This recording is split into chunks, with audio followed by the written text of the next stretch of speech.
মৃত্যুর পর কী আছে তা আমি খুব কম জানি, কিন্তু আমি একটা ব্যাপার জানি। আমি জানি যে আমার মালিক সেখানে রয়েছেন এবং সেটাই আমার জন্য যথেষ্ট।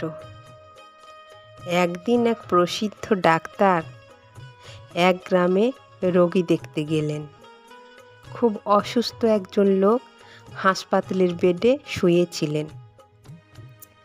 তাকে পরীক্ষা শেষে বের হয়ে আসার সময় লোকটি ডাক্তারের হাত ধরলেন আর বললেন, ডাক্তার, আমি মৃত্যুকে খুব ভয় পাই। মৃত্যুর পর কী আছে তুমি জানো?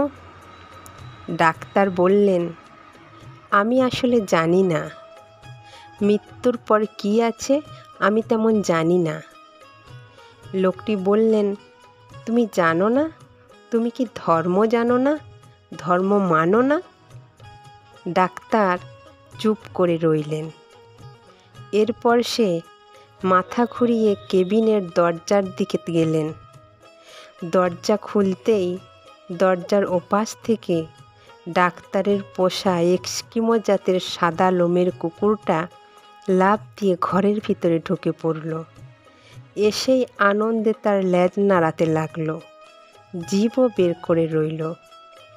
এবার ডাক্তার তার রোগীর দিকে তাকালো, বলল, তুমি কি আমার পোষা কুকুরটাকে দেখলে?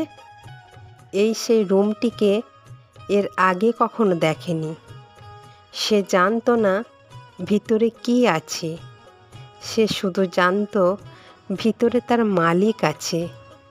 তাই আমি দরজা খোলার সঙ্গে সঙ্গেই সে ভিতরে ছুটে আসলো নির্ভয়ে। মৃত্যুর পরে কী আছে তা আমিও খুব কম জানি, কিন্তু আমি একটা ব্যাপার জানি। আমি জানি যে আমার মালিক সেখানে রয়েছেন এবং এটাই আমার জন্য যথেষ্ট।